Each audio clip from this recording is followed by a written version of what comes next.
A long time ago, October 3rd, 2008. In a galaxy far, far away. Cartoon Network. Star Wars The Clone Wars premiered. That's right, grab a lightsaber and some blue milk. Today we're covering the entirety of Star Wars The Clone Wars from beginning to end. For those among us that are not well versed in Star Wars lore, let's take a second to set the stage. Star Wars The Clone Wars takes place between the movies Star Wars Episode 2, Attack of the Clones, and Star Wars Episode 3, Revenge of the Sith. At this point in the Star Wars timeline, there are a few factions. Firstly, there is the Galactic Republic, a democratic union of governments from across the galaxy, core worlds and planets along the Outer Rim alike. The Galactic Republic brings together a vast number of sentient species under one banner, and one chancellor, Palpatine. Allied to the Galactic Republic is the Jedi Order, a semi-religious order dedicated to the light side of the Force, whose main goal is to garner peace. To put it simply, these are the good guys, usually. Opposing the Galactic Republic is the Confederacy of Independent Systems, otherwise known as the Sith or the Separatists. The Sith is a collection of systems that felt the practices of the Galactic Republic were unfair or even corrupt, citing that the Republic favors the more affluent regions of the core worlds over the struggling people of the Outer Rim. Leader of the Separatists is Sith Lord Count Dooku, a fallen Jedi Master who has turned to the dark side of the Force. Tensions between the Republic and the Separatists rose to a point of great conflict in Episode 2 Attack of the Clones, wherein members of the Jedi Order, Anakin Skywalker and Obi-Wan Kenobi, were captured, alongside Senator Padme Amidala on the planet of Geonosis. Here, the Separatist droid army and the Republic's clone army fought for the first time, fully kicking off the Clone Wars. Okay, alright. With everyone amply caught up and our lines drawn in the sand, let's jump right into the show. The best place to begin, of course, is Episode 1, Ambush. In this episode, we meet the Jedi Master Yoda, as he attempts to forge an important alliance with King Katunko of the star system Toydaria. Before they can make their landing, however, Yoda and his fleet are attacked by the Separatists and their droids. On the moon Ragosa, Asajj Ventress and a small detachment of droids meet with King Katunko in an attempt to sway the king to the Separatist side. The king is nearly convinced, seeing the destruction of the Republic starships as a sign of weakness. However, upon hearing of Yoda's survival, he offers the Republic a chance. Should Yoda and his small force of clones, Riss, Jek, and Thyre, be able to survive the onslaught of droids, he will join the Republic. Quick fun fact about Clone Jek, you can actually see him during Episode 3, The Revenge of the Sith, at Yoda's side on Kashyyyk. Longtime Star Wars fans will know the story there. Yoda, Riss, Jek, and Thyre then make their way across the forest of Ragosa, fending off wave after wave of battle droids, super battle droids, and droid destroyers. They do all this by simply outwitting them. The droids are, well, they don't have the best programming and are they're dumb. The droids are dumb. Roger, roger, roger, roger. After fully defeating the droids at a ravine, Yoda and his men meet up with King Katunko at the rendezvous, solidifying the Toydarian alliance to the Republic. Your Majesty, fail you. Asajj Ventress, the apprentice of Count Dooku, doesn't take this loss lightly and attempts to fight Master Yoda. However, Yoda's power of the Force is far too strong for the learning Ventress. This episode serves as a good introduction to the state of the Clone Wars. Of course, there are massive battles between droids and clones, but there's also a lot of political play going on in the background as both sides vie for the favor of neutral planets. Our next episode, Rising Malevolence, sees a formidable new weapon surface for the Separatists. The episode opens with Jedi Master and General Plo Koon calling for reinforcements after they discover a massive battleship in the Abrogado system. Here we meet another battalion of troopers, the Wolfpack. The Wolfpack is a division of the 104th Battalion and is led by Commander Wolf.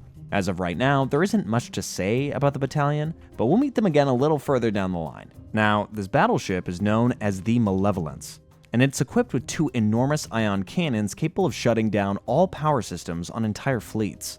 On board, General Grievous and Count Dooku give the order to do just that. Fire! A massive ring of electric power shoots from the Malevolence and, acting like an EMP, shuts off the shields of Plo Koon's fleet. Brace for impact! Forcing everyone on board to evacuate. Not wanting any survivors, Count Dooku orders droid hunters to hunt down any and all escape pods, with Plo Koon and his men stranded in space. Their only hope is for the Republic and the Jedi Order to send out a rescue squad. Cue Anakin Skywalker and Ahsoka Tano. Again, for those not well versed in Star Wars, Anakin Skywalker is a Jedi Knight, one level beneath Master. His story is long and incredibly important to Star Wars. I mean, let's be honest, it's the main plot. Don't worry, we'll get into it. For now, though, just know that Skywalker is a powerful Force user, adept star pilot, and he's very powerful with a lightsaber. Alongside him, there is Ahsoka Tano, Anakin's Padawan learner, basically an apprentice. Together, this duo holds some less than ideal characteristics for Jedi.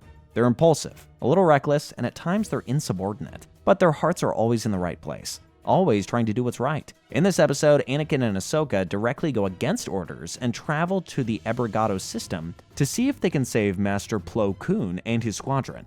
The duo arrive in just the nick of time. However, their rescue mission doesn't go unnoticed from the Malevolence. General Grievous orders the ion cannons to be fired upon Anakin's ship.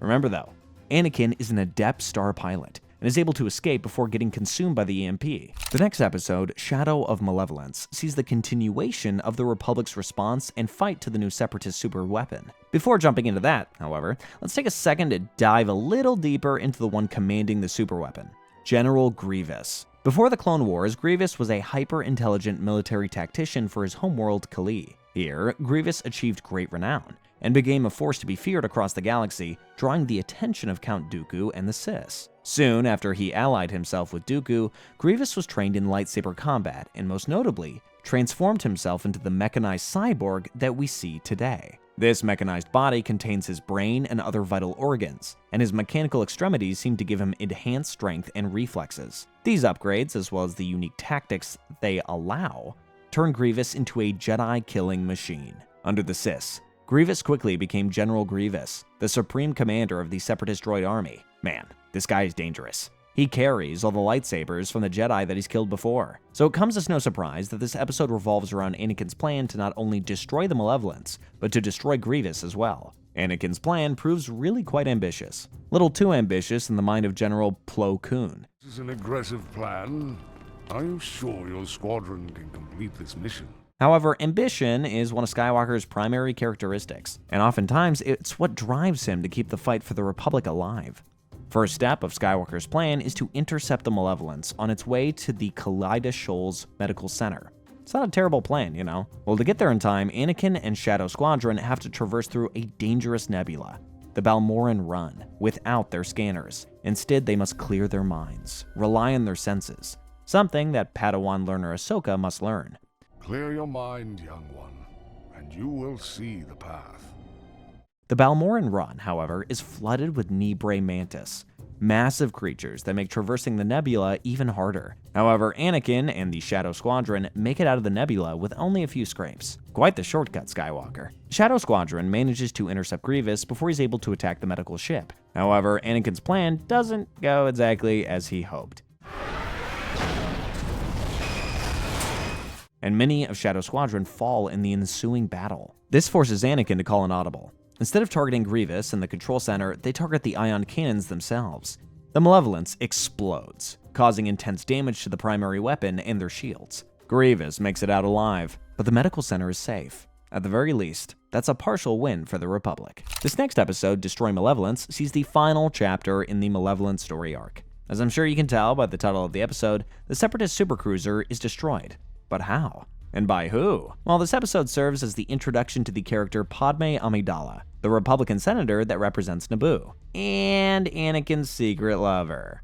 Ooh. You see, love and attachment is strictly forbidden in the Jedi Order, as it's viewed as a quick path to the dark side of the Force. According to the Jedi, loving another can lead to rash action and reckless thinking, something that the meditative Jedi look to avoid at all costs. In this case, the Jedi aren't wrong. Padme is led into a trap that leaves her stowed away on board the Malevolence, forcing the Republic starships to cease fire until they can safely escort her off. To achieve this, Anakin formulates yet another ambitious and dangerous plan, docking directly on the ship and rescuing her himself. Really? Obi-Wan Kenobi, a Jedi Master and Anakin's former master, helps with this plan, although he makes sure his objections are well known. This is the primary dynamic seen throughout the series between Obi-Wan and Anakin. The two are incredibly close, and oftentimes, Obi-Wan tries to be the voice of reason to Anakin's ambition. However, more often than not, Obi-Wan just ends up getting roped into Anakin's antics anyway. Anakin's rescue mission proves to be much less stealthy than originally planned, and he becomes separated from Obi-Wan. An intense chase ensues between Grievous and Obi-Wan, while Anakin and Padme scour the ship to find the protocol droid C-3PO. Though it didn't go so smoothly, by the end of their mission, Obi-Wan and Anakin not only save Senator Amidala, but managed to sabotage the ship's hyperdrive accelerator and Navi computer, causing it to crash into the nearby moon. Grievous is still out there, but nonetheless, mission accomplished and score 1 for the Republic. With the Malevolence out of commission, perhaps the Republic and the Jedi can focus their attention elsewhere. Our next episode, Rookies, takes us a little way from the Force to get a deeper look into the Republic's infantry, the clones. Get ready, because there is a lot to take in here. But I mean, come on, we can't talk about Clone Wars without talking about the clones. Specifically, in this episode, we meet perhaps the 2 most important and most skilled clones in the army, Rex and Cody. Before that, however, I would like to offer a brief history lesson on these soldiers. As the name suggests, the soldiers of the Republic Army are genetically identical men, formed from the DNA of Jango Fett. The genome used was modified in such a way that makes the creations thereafter be more obedient, hyper-aggressive, and most importantly, grow faster. Essentially, from one gene, the Republic is able to rapidly create entire battalions of hyper-loyal soldiers. The clones are created on the rainy planet of Kamino, where they're born, bred, and trained to be the killing machines, or in some cases, the cannon fodder that we see them as in the show. There are really quite a lot of notable clones, and battalions of clones that arise throughout the series, and I'll make sure to point them out as they come. But for right now, let's join a few rookies on watch at an outpost on the Rishi Moon. The Rishi Moon outpost is a pivotal location in maintaining the security of Kamino as a whole, although more often than not, it's a quiet station. Today, it seems, the clones must put their training to the test as elite droid commandos attack the base as part of General Grievous' plan to destroy Kamino's cloning facilities. The surprise attack proves effective, with only 4 clones surviving the initial attack. Unfortunately for Grievous, during the time of the attack, Captain Rex, the unconventional leader of the 501st Legion, and Commander Cody, the by-the-book chief of the 3rd Systems Army, are on their way for a routine inspection. I mentioned earlier that Cody and Rex may be one of the 2 most important clones in the war, and that goes for their units as well. The 501st is one of, if not the most prestigious units in the Grand Republican Army, consisting of some of the most elite clones led by Rex and Anakin. This company is noticeable through their blue markings, so keep an eye out for them. Cody, on the other hand, is the clone marshal commander of the 3rd Systems Army with High General Obi-Wan Kenobi. This army is a large overall title for a collection of smaller units, including the 501st. Notably, Cody also leads the 212th Attack Battalion and the 7th Sky Corps with General Obi-Wan, other elite forces which are distinguished by their orange markings. Keep an eye out for them as well. I know, it's a lot of numbers and names to keep track of, but hey, at least they're color-coded. Back to the episode, Cody and Rex very quickly discover something's wrong at Rishi Outpost. Something's not right here. And uncover the commando droids trying to disguise themselves as clones. The ambush forces the clone leaders to retreat, where they find the last remaining clones of Domino Squad, Fives, Echo, and Heavy in the canyon below. With Rex and Cody's leadership, the rookie clones are able to help retake Rishi Outpost, and most hunker down to fight off a second wave to stop General Grievous' assault. Wave after wave of droids assault the base, forcing the clones to retreat further and to enact their plan to destroy the base and notify the Jedi. The detonator linked to the explosives is malfunctioning, however, and Heavy decides to stay behind to try and fix it. The detonator proves to be a complete dud, and Heavy makes the ultimate sacrifice. Fending off waves of droids, Heavy fights his way back to the control room and manually detonates the explosives. I don't. This removes the all-clear signal from the Republic starships, alerting them to the presence of trouble. Anakin and Obi-Wan arrive on scene to stop Grievous' attack, and for their bravery, Echo and Fives are inducted into the 501st Legion. However, everybody will always remember the sacrifice Heavy made to save Kamino. Jumping forward, our next episode, Cloak of Darkness, sees the Republic with a high-value target in their possession, Newt Gunray. Newt Gunray is a member of the Nemoidian alien race and is the viceroy of the Trade Federation, a powerful conglomerate of shipping and trade all across the galaxy. The Trade Federation grew to such prominence that they reserved their own seats and representation in the Galactic Senate, and later became key members of the Separatist movement.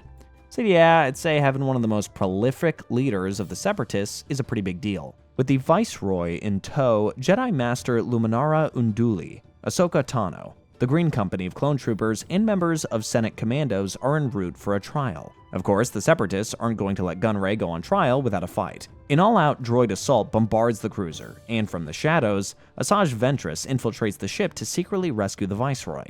Master Unduli and Commander Gree of the Green Company leave Gunray with Ahsoka to reinforce their troops. Quick side note about Commander Gree, he's another of the really important leading clones. He's a commander of the 41st Elite Corps. Veteran Star Wars fans may or may not recognize Gree from his time on Kashyyyk when he served alongside Clone Captain Jack underneath Master Yoda. Again, longtime Star Wars fans will know how that story goes.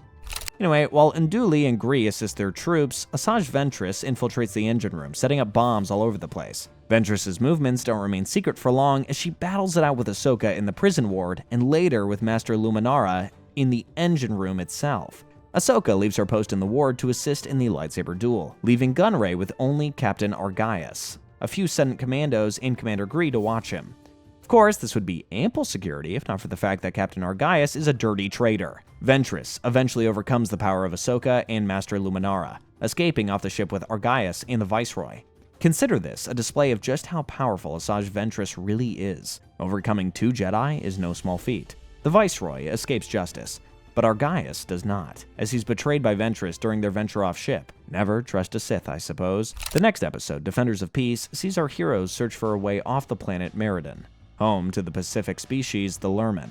Although these pacifist ideals are tested with the arrival of Separatist weapons developer Lock Durd. Some of these names are very interesting. The show opens with a massive Separatist frigate arriving with an entire battalion of battle droids. Lock Durd and his battalion lay claim over the Lurmen village and ransack the place for any supplies or Republic contraband. The Separatists, however, are not here for diplomatic relations or territory expansion. In all reality, Lock Durd has developed a new weapon, the Defoliator Cannon. The Defoliator Cannon destroys any and all organic living material, while leaving mechanical creations unharmed. The perfect weapon for a faction with an army of robotic droids. They fire a test shot out that decimates a clearing, but feel they need live subjects to test it on, the Lurmen. While the Separatist battalion marches back to the village, our heroes infiltrate their metal base to firstly, commandeer a ship to leave the planet, but secondly, find a way to help defend the Lurmen from total annihilation. They stealthily cut through droid after droid and practically cripple the entire base quietly before boarding a ship, bringing some shield generators with them. The following morning, they arrive back at the village just in time to begin the construction of fortifications. The Separatists arrive and fire the Defoliator Cannon, eviscerating the landscape surrounding the shield. An all-out battle erupts in front of the village. Together, Ahsoka, Anakin, Ayla, Rex, and Bly take on full squadrons of droids alone. The numbers nearly become too overwhelming, but Wog 2 of the Lurmen rallies his people to bend their pacifist ways and defend their home. They fight back, indirectly disrupting the battle droids without killing them. This gives the Jedi and the clones the edge they need to claim victory over Lock Durd and save the Lurmen.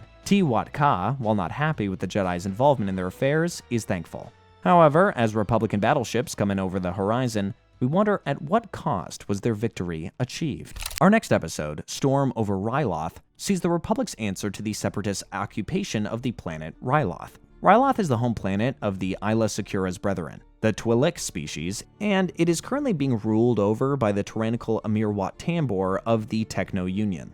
As you may have guessed, the Techno Union is a faction aligned to the Sith, which is composed of many technological-based companies. In many ways, the Techno Union is the backbone of the Separatist movement, as they produce the countless battle droids that keep the fight going. However, there's a level of neutrality and plausible deniability the Techno Union may claim, as they also produce starships for the Galactic Republic.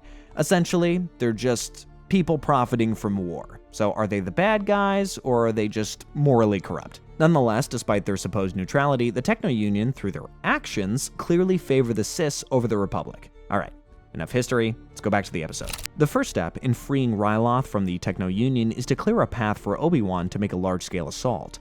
In charge of this mission is Padawan Ahsoka Tano, with her astromech droid R7A7. This is Ahsoka's first ever chance to lead her own squad, the Blue Squadron. On the opposing side of these initial skirmishes is Martuk, a captain of the Sith. Ahsoka's attack proves fierce and effective in the beginning.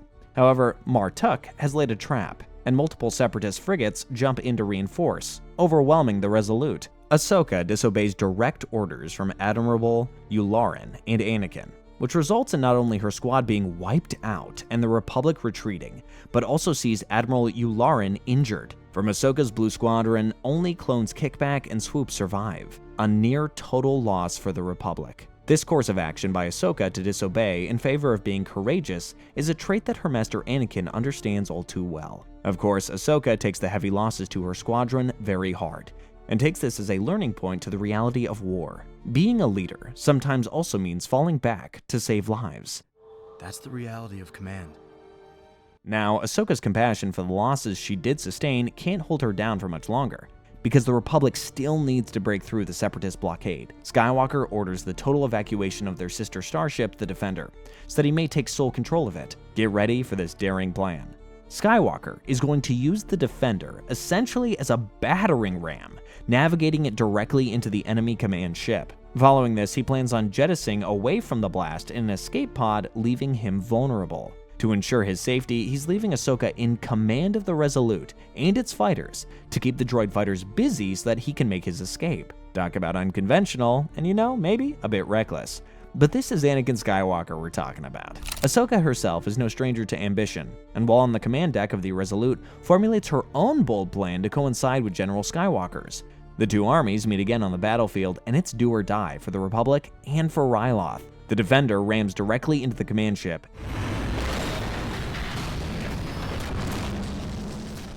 and Ahsoka takes lead on the Republic's bombing run. Through Ahsoka's well-timed and thought-out leadership, the Separatist blockade is crippled just in time for Obi-Wan and Windu's arrival. General Skywalker is retrieved, and the Republic can begin their ground assault to free Ryloth. Our next episode, In a Sense of Ryloth, continues the story of the Battle of Ryloth from the ground assault perspective, and focuses on the humanitarian nature of some of the clones. The episode opens with General Kenobi and Cody leading the Ghost Company of the 212th Attack Battalion as they land for their assault. On board the gunships, we're quickly introduced to two other notable members of the Ghost Company, clones Waxer and Boyle, who we'll learn a bit more about later on in this episode. Before moving forward, however, Obi-Wan orders some reconnaissance to figure out a plan of attack. Cody and clone Wooly scout ahead, discovering that the Separatists have taken many Twi'lek prisoners. This will force the Republic to rethink their plan of attack to avoid killing any of the innocents of Ryloth. Meanwhile, Waxer and Boyle find a young Twi'lek, Numa, scouring around in alleyways near starvation. The two clones show a bit of their humanity and offer aid to the little one before moving on their way. This is notable because while the clones are bred for war, they are still human. The droid commander orders the release of starving creatures Gutkur onto the street to attack the clones. Obi-Wan is once again able to root the Separatist strategy through the use of clever Force tactics. The young Numa proves to be instrumental in the forthcoming attack. Her knowledge of the tunnel system beneath the city allows Obi-Wan to free the Twi'lek prisoners, and the assault on the Separatist occupation can begin in full swing. With some help from the freed Twi'lek, Ghost Company frees the city of Nabat and take a foothold on Ryloth. Waxer and Boyle as well leave the city, proud to have made a positive impact on the Twi'lek people. The next episode, Liberty on Ryloth, is the final chapter of the Liberation of Ryloth. This episode introduced another Jedi and battalion of clones, Mace Windu, and the Lightning Squadron of the 91st Reconnaissance Corps. Master Windu is a legendary Jedi, holding second chair on the Jedi Council just behind Yoda. Outside of being incredibly proficient in the Force, Windu's also very efficient with a lightsaber, having even created a completely new combat style. Also, purple is really cool. The Lightning Squadron is a division of the 91st Reconnaissance Corps that is led by Commander Pons, who can be identified by the maroon markings on his armor. The Lightning Squadron specifically is a group of proficient ARF troopers, or Advanced Recon Force troopers, who make good use of ATRTs, Agile Walker Transports. Bring out the Lightning Squad! Other notable members of Lightning Squadron right now are clones Stack and Razor. More on them later. Anakin and the 501st have taken control of the space around Ryloth, while Obi-Wan and the 212th have reclaimed the southern hemisphere. This leaves Master Windu and the 91st to plant the final flag for the liberation of Ryloth. Their goal is to take the capital city of Lasu City, where Amir Wat Tambor has established his base of operations. In doing so, the Separatists will take a heavy loss in the war, and the Twi'lek will be free of Sith tyranny. However, the Republic forces are spread too thin. To achieve his goal, Master Windu decides the best path to victory is to enlist the help of Twi'lek freedom fighters, led by Cham Syndulla. While Master Windu, Stack, and Razor seek out the aid of Leader Syndulla, Commander Pons discovers the Separatists' new strategy: destroy as much of Ryloth as possible before retreating. Wow, that's bitter. But according to Count Dooku, the strategy will send a message that siding with the Republic will only bring devastation. After coming to an agreement to guarantee a free Ryloth, Cham Syndulla aligns himself with Master Windu in the fight against the Separatists. Master Windu, Stack, and Razor are able to infiltrate into Lesu City thanks to Amir Tambor's greed. They take control of the bridge, allowing Cham Syndulla and the rest of the 91st to march on the Separatists. With some help from Anakin and Ahsoka in the sky, the Republic is able to retake Lesu City and capture Amir Tambor, therefore ending the Separatist occupation of Ryloth. The final episode of Season 1, Hostage Crisis, sees the introduction of a new faction for the coming season, Bounty Hunters. Not just any bounty hunters, though. This is a ruthlessly efficient band of brigands led by the notoriously brutal Cad Bane. Among the group, there are a number of terrifying droids, as well as Aura Singh, the sniper, and Robo Nino, master of explosives and technology. Together, these hunters infiltrate the Senate building and take hostage a number of important senators, including Padme. But why are they here? Cad Bane regales all during a chat with Chancellor Palpatine, demanding the release of the crime lord Zero the Hutt. Anakin is on site at the Senate building, however, he is unfortunately without a lightsaber, which he gave to Padme as an act of devotion. The bounty hunters give a long chase for Skywalker, which ultimately ends up with him being knocked unconscious and captured by Aura Singh and Robo Nino.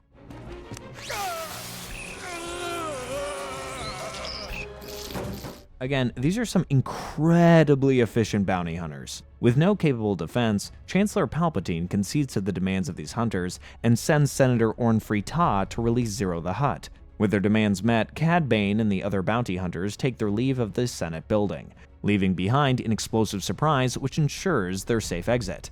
Bane then detonates the bombs anyway, but luckily Anakin wakes up just in the nick of time to save the senators from certain doom at the crumbling atrium. And with that, Season 1 ends with a brand new threat for the Republic to overcome in Season 2.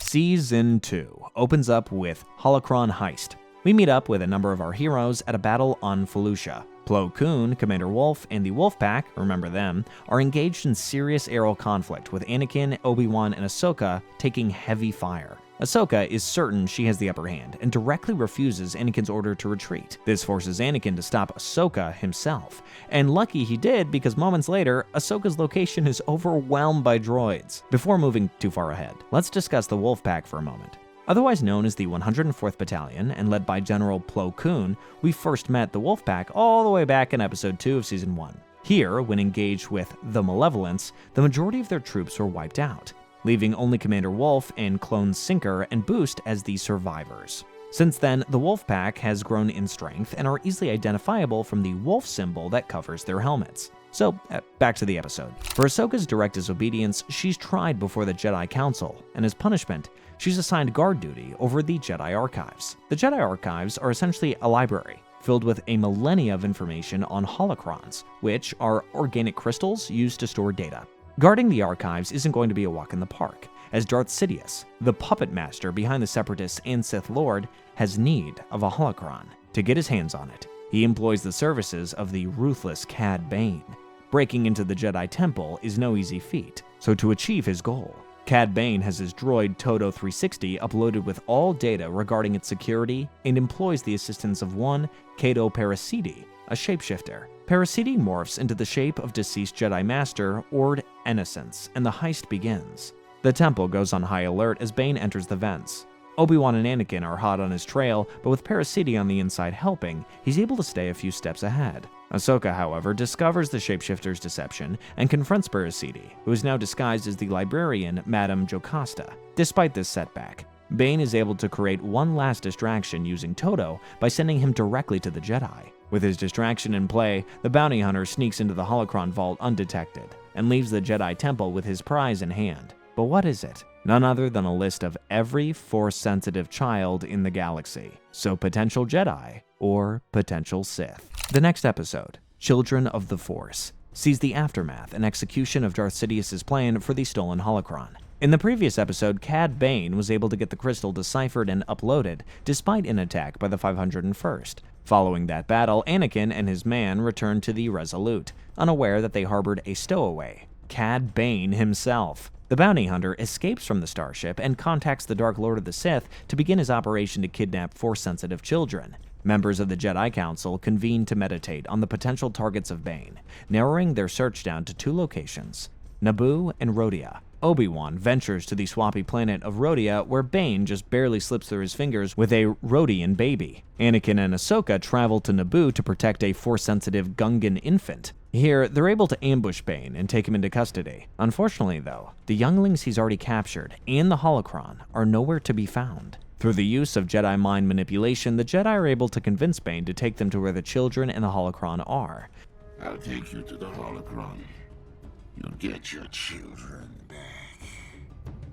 Somewhere far in the Outer Rim territories. Bane, of course, leads Master Windu and Kenobi into a trap, escaping from their clutches once again. However, all is not lost, as the two are able to escape from their death trap and recover the Holocron in their exit. Beyond this, in a stroke of genius, Anakin tracks the fuel records from Bane's old ship to the far-off lava planet of Mustafar. They don't know it quite yet, but this is exactly where the younglings are being held. On the planet, we learn from Darth Sidious that he plans on enslaving the little ones to create a massive spy network of Force-sensitive soldiers for his ranks. I mean, well, that might take a few years, Sidious, but points for ambition.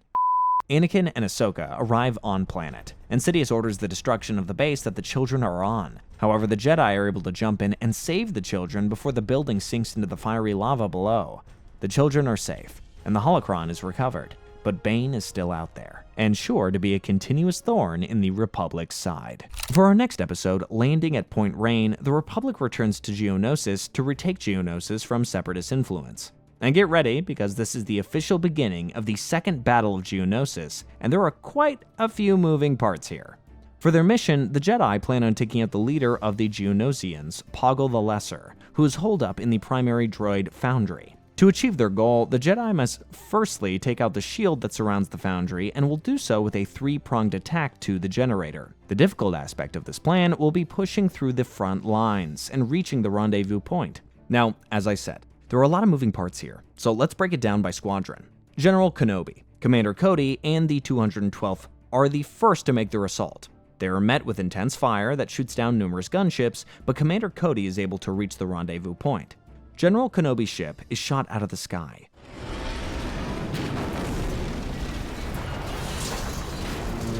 Leaving no survivors except for Kenobi and Clone Trapper. Waxer and Boyle retrieve them from the ship to return to the landing zone and await the rest of the army's arrival. General Skywalker and General Ki-Adi-Mundi were next to launch their assault. Anakin's attack force consists of himself, Ahsoka, Rex, and the rest of the 501st.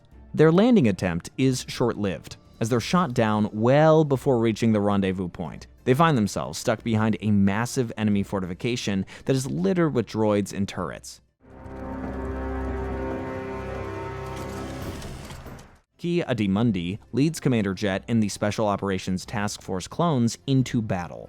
These clones have equipment geared very specifically for Geonosian resistance that makes them easier to identify. Their attack, as well, falls quite short of the rendezvous, and they're left to march the rest of the way, fighting off the native Geonosian soldiers. Well, it's looking like things aren't going exactly as planned here, but not to worry. The 212 is able to maintain his defensive perimeter long enough for the other attack forces to break through the lines and meet up with them. With all the forces combined, the Republic is able to push through the shield barrier and destroy the generator, taking the key first victory in the second battle of Geonosis. The next episode, Weapons Factory, sees the follow-up to the successful landing at Point Rain. The 501st remain on the ground with their Jedi to begin the plot to destroy the droid foundry. For reinforcements, the 41st Elite Corps, General Lumara's battalion, join them on the planet. Alongside Master Luminara is Jedi Padawan Baris Offee. The factory at hand to be destroyed is positioned in such a way that makes a frontal assault too dangerous. So to work around this issue, Luminara had preemptively instructed Baris to memorize the layout of catacombs beneath the factory for a more deceptive approach. The plan will be for Anakin and Rex of the 501st, as well as Luminara and Gree of the 41st, to lay down a distraction at the forefront of the factory, while the Padawans sneak in and plant bombs at the core. Ahsoka and Barriss are able to reach the control room. However, their infiltration does not go unnoticed, and they're trapped inside with a new separatist weapon, the super tank. Ahsoka and Barriss are able to commandeer the massive tank, but with their bombs confiscated, they don't have a way to destroy the core. This leaves them with no choice but to fire upon the core with the tank while they're still inside the factory. The mission is successful, but the Padawans are trapped beneath the rubble of the factory. However, Ahsoka is able to get a distress call that leads Skywalker and Unduli to them just in the nick of time. May have been a closer call than either Jedi would have liked, but the foundry is destroyed, and the Republic can reclaim Geonosis once more. Our next episode, Deserter, sees General Kenobi hot on the tail of General Grievous. The episode opens with Kenobi and his small squadron of clones coming across Grievous's crashed ship, but no sign of Grievous himself. To better their chances of finding him, Kenobi splits his forces. Rex heads off with clones, Jesse, Hardcase, and Kix, while Kenobi leads with Commander Cody and clone Chris. While out searching, Rex is injured in a droid commando ambush. The men find shelter at a nearby farm, and Kix is able to provide aid for Rex. The injury, however, keeps Rex from continuing the search for Grievous. Clone Jesse is placed in charge, and the search party leaves Rex under the watchful eye of Sue LeQuain, the local farmer. While everyone is busy tracking down the Separatist general, Rex comes face to face with the owner of the farm, and it turns out to be the exact same face as his. That's right, it's another clone. Only this clone, named Cut LeQuain, is no longer serving under the Republic. He's a deserter. You're a deserter. Rex is initially disgusted, seeing a brother of his shirk his duty to the Republic. Remember, the clones are born and bred to be soldiers that place duty over everything. However, we've also touched on how the clones are still people, with feelings and emotions. Remember how Waxer and Boyle treated Lil Numa last season? Over dinner, Cut reminds us of this fact. He stresses to Rex that although they are clones, they are also individuals. Yes, well, you and I may be clones, but we're still individuals. You have a name rather than a number, Captain. One thing to keep in mind about the clones is that they all tend to think alike, being clones of one person. So there's a small part of Rex that understands and is slowly starting to sympathize with Cut. Over a game of Dejeric holochess, Cut explains that he deserted the war following the first battle of Geonosis. During that battle, his entire squad was wiped out, leaving him feeling empty and meaningless, feeling like he was nothing more than another expendable asset to the Republic. So he ran, looking to find his own path, his own meaning. Eventually, Cut found himself here on Salukami with a wife and 2 kids who he will protect with everything in him. And Cut shows that he is still just as combat capable as any of his other clone counterparts. Shay and Jack, Cut's kids, uncover an escape pod filled with droid commandos. After inadvertently activating them, they attack the farm. Cut shows his battle prowess, and with some help from Rex, he's able to fend off the attack. Now, while all of this is going on, the search for Grievous has come to its conclusion. Kenobi and his men do everything in their power to stop Grievous from escaping the planet, but the clever general finds a way to slip through the Jedi's hands once again. The next morning, Rex readies himself to leave, and he chooses not to report his deserter brother, understanding and respecting his wish for a peaceful life. The important takeaway here is that clones are capable of free will. The majority are just so duty-driven and loyal to their brothers and the Republic that they stay. Cut, just like his brothers, is fiercely loyal and duty-driven. The Republic is to Rex, what the Loquains are to Cut. Both men fight to protect their families. Their families just look very different. Jumping forward to our next episode, Death Trap, there's a traitor hidden in plain sight on board the Endurance, Boba Fett. Now, earlier on, I gave a brief introduction to the creation of the clones. They're formed from the genes of one Jango Fett. Boba is his son, sort of. Before agreeing to allow his DNA to be used for the Republic Army, he made one request: an unmodified clone of himself. A son that doesn't age as fast. Since Boba's DNA was not modified, he obviously aged normally, and was essentially just another child version of Jango. Boba, of course, loved Jango like a father, and in Star Wars Episode 2, Attack of the Clones, Jango was killed by Jedi Master Mace Windu, which is a story for another time. However, Boba witnessed this killing, and since then has plotted his revenge on Master Windu. Here on the Endurance, Boba puts his plan into action. Disguised as a clone cadet, Boba has infiltrated the ranks of the clones. He sneaks away, guided by someone over a communicator. Boba plants an explosive in Master Windu's quarters and returns to await his success. His success never comes, and the station is now on high alert following the explosion. With Master Windu still alive, the voice on Boba's communicator instructs him to sneak into the reactor and destroy it. Boba, however, is not interested in killing everyone, only Master Windu. But the crew, it isn't about them, just Mace.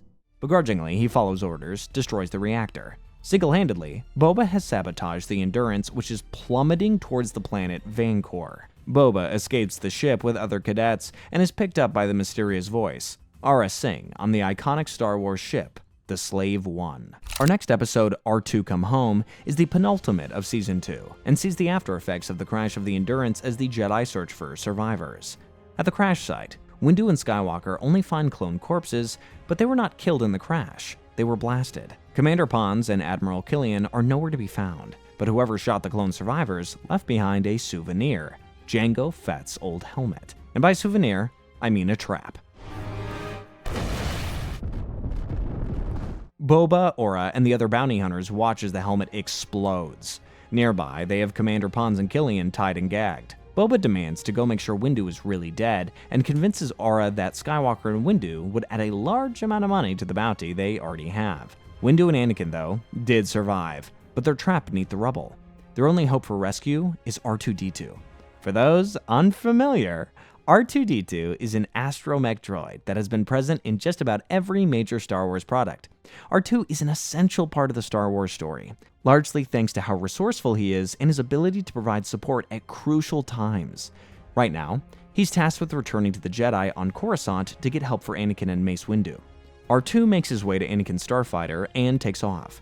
The bounty hunters, however, don't know this is just R2 and believe it to be the Jedi making their escape, so they take off as well to chase after him. But R2 is perhaps the most resourceful droid in the entire Star Wars universe. He manages to escape the bounty hunters and get word to Master Plo Koon and Ahsoka about the trapped Jedi. Anakin and Mace are rescued, but Boba is still out there, and he still has Admiral Killian and Commander Pons in custody. The next episode, Lethal Trackdown, sees the chase between Master Plo Koon and Ahsoka Tano as they try to rescue the hostages from Aurra and Boba. Unfortunately, the Republic suffers the loss of Commander Pons when Aurra tries to draw out Master Windu. To get information on Aurra Singh's location, Plo and Ahsoka head to the Coruscant underground.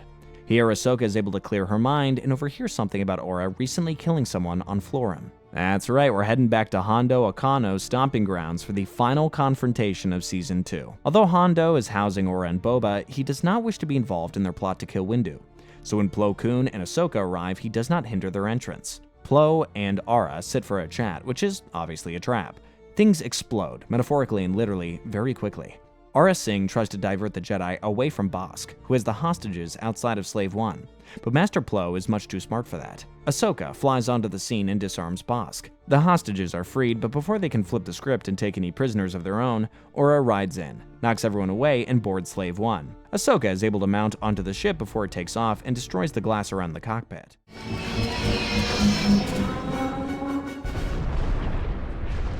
Back on Coruscant, Plo and Ahsoka arrive with Bossk and Boba in cuffs, and Season 2 ends with these two soon-to-be iconic bounty hunters behind bars. For the first episode of Season 3, Clone Cadets, think all the way back to Rookies from Season 1. In that episode, we were introduced to the clones guarding the Rishi Outpost and the events thereafter. Mentioned a few names that episode: Heavy, Fives, Echo, Droid Bait, and Cut Up. These are, or rather were, the members of Domino Squad, and in this episode we get to rejoin these clones in a flashback of sorts to their time as cadets on Kamino. Here, the Domino Squad are undergoing their final trials before being promoted to troopers. Unfortunately, these clones seem to have a terribly hard time working with one another. No, you go. As noted by their superiors, Brick, Ellis, and Jedi Master Shaak Ti. An interesting note here about Shaak Ti: she represents the Jedi for Kamino, overseeing training and the creation of the clones. Her presence on the planet operates in stark contrast to the native Kaminoans. To the Kaminoans, the clones are nothing more than products to be shipped, but to Shaak Ti, and really all the Jedi, the clones are people too, individuals worthy of caring for. Alright, back to the episode. Echo works too by the book. Heavy tries to be a one-man army. Cut Up doesn't seem to take anything seriously. Droid Bait tends to be a magnet for enemy fire. Essentially, the Domino Squad is far too dysfunctional for promotion. It comes time for their final trial, which is overseen by ARC Trooper Commander Blitz of the Rancor Battalion. Quick note, ARC Troopers, or Advanced Recon Commandos, are the best of the best, and are distinguishable by their specific armor, oftentimes coming equipped with shoulder pieces like we see on Captain Rex. Right now, the dysfunction of the Domino Squad is on full display for their final trial performance, which ends in early failure. Broke formation, disobeyed orders, and you left a man behind. You broke rule number 1.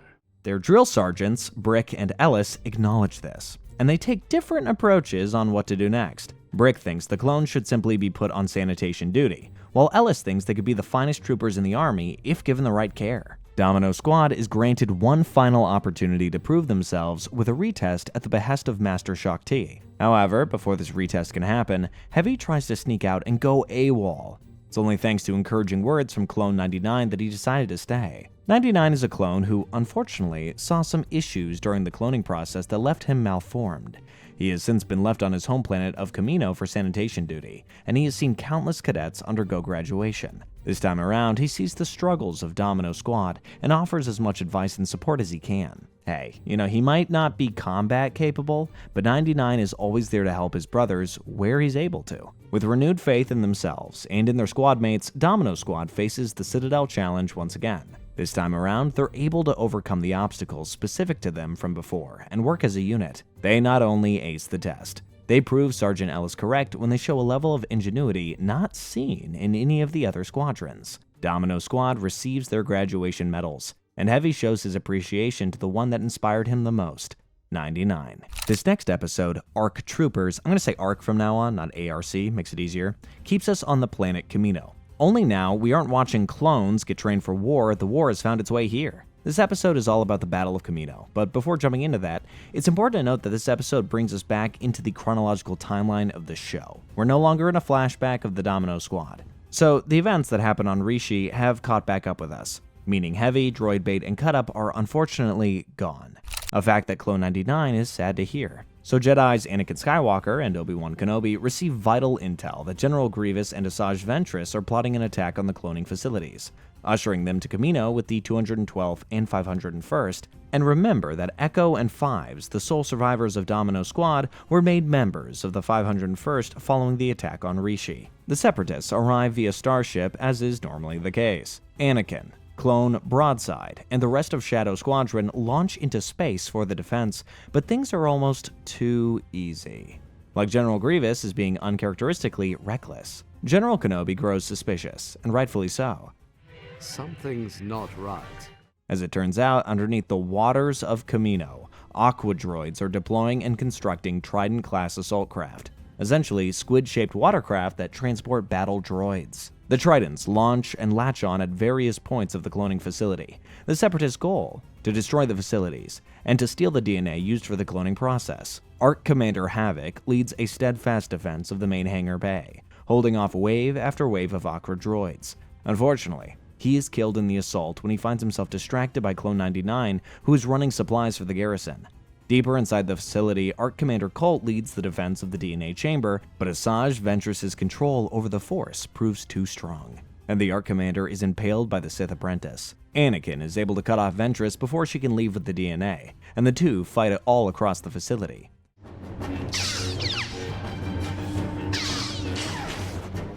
Meanwhile, General Grievous leads his droids to attack the clone barracks. However, the general is intercepted by Kenobi and the two fight it out. Inside the barracks, clones Echo and Fives rally the troops to fight back against the attacking droids. 99 shows the troops the way to the armory, and the makeshift squadron fends off the droids. Unfortunately, Clone 99 fell in the skirmish when he ran to help his brothers get some more ammunition. A true soldier through and through. The battle wages on outside. Kenobi has Grievous on the run, and Anakin has Ventress on the ropes. ARC Commander Hammer leads specially armed troops with blaster cannons to destroy the Trident ships, with their numbers dwindling. The Separatist leaders have no choice but to retreat. Ventress and Grievous may have escaped, but the battle is won. Kamino is safe, and in no small part thanks to Echo and Five stepping up when they were needed most. For their valor, the two sole survivors of Domino Squad are given a great honor, the title of ARC Troopers. Alright, let's jump forward just a little bit. This next episode, Nightsisters, opens on a raging battle between the Republic and the Separatists. Asajj Ventress is once again seeking to destroy the ever-elusive Anakin and Obi-Wan. However, things take an unexpected turn for the apprentice when her master, Count Dooku, betrays her at the behest of the Dark Lord Darth Sidious. Dooku orders the destruction of the Separatist flagship with Ventress still inside, and with no signs of survivors, he believes his former apprentice to be dead. However, Ventress is anything but dead. Matter of fact, she seems to be fueled even more by rage and the desire for revenge. She returns to her homeworld, Dathomir, to seek aid from Mother Talzin and the Nightsisters. The Nightsisters are a coven of witches and dark force users. By tapping into the magical ichor on their home planet, they're able to perform feats of arcane power. Through the use of dark magics, Mother Talzin is able to revive Asajj Ventress during her time unconscious. We get a glimpse into the backstory of the former apprentice. When she was a child, Ventress showed immense potential in the Force when she was trying to fight off slavers from her mother. Jedi Knight Kai Narek took Ventress on as a Padawan, but upon Narek's death, Ventress was consumed by anger and fell to the dark side. This descent was only reinforced when she fell under the apprenticeship of Dooku. Working for the dark side means channeling those more negative aspects: anger, jealousy, vengeance. So it comes as no surprise that Dooku's betrayal will not be taken lightly by Ventress. Mother Talzin understands Ventress's desire, and so lends all the aid she can for her quest to end Dooku. Once again, through the use of Nightsister magic, Talzin cloaks Ventress in darkness, and gives her a sense-muting poison. Ventress and Nightsisters Naleth and Karis arrive at Dooku's palace and sneak in unseen. Despite the advantages afforded by Mother Talzin, the sisters fail to defeat the Sith Lord. All's not lost for Ventress, though, because on her return to the planet, Talzin seems to have concocted a plan to get closer to Dooku. A plan we will see play out in the coming episodes. This next episode, Monster, sees the creation of just that, a monster. But before getting to that, let's touch on the society of the planet of Dathomir and the Nightsisters.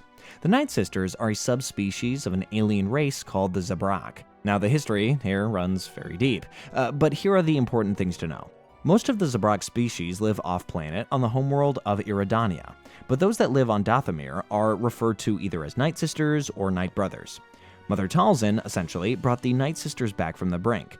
Through her leadership, the once splintered clans of Nightsisters united under one banner, hers. Through her dark magic, Mother Talzin bonded the Night Brothers to the Coven, making them subservient to the will of their sisters. A notable member of this small collection of Zabrak, outside of Talzin and Ventress, is a former Sith apprentice known as Darth Maul, who we will meet in Star Wars Episode 1, The Phantom Menace. Maul gained notoriety and respect among the Sith for his brutality and ferocity in battle. Despite this, we last saw Maul fall to the Jedi Padawan Obi-Wan Kenobi. Yes, the now Master Kenobi. In this episode, Ventress travels to the Night Brother colony to find herself a suitable servant that Talzin will place as Dooku's side as his new apprentice. To find a worthy successor, Ventress sends a collection of the men through a series of trials to test their strength and will. All fail except for one: Savage Opress. Savage Opress's vigor stems from the protective nature he feels for his younger brother Farrell.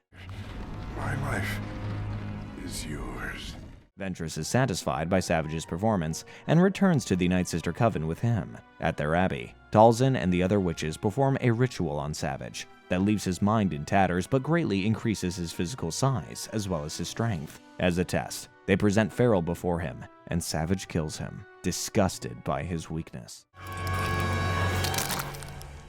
Count Dooku accepts Savage Opress as his new personal assassin and sends him out to the forests of Deveron to test his skill. Here, Savage makes quick work of Jedi Knight Halsey, Padawan Nox, and Commander Trauma's clone unit. This guy could prove a problem for both the Republic and the Separatists. Our next episode, Witches of the Mist, sees the culmination of Ventress's plot for revenge on Grievous with Savage Opress. The Jedi have received word of the loss of the temple in the Deveron forests. Holotape evidence reveals it to be Savage Opress. Anakin and Obi-Wan launch an investigation in Dathomir that leads them to Toydaria.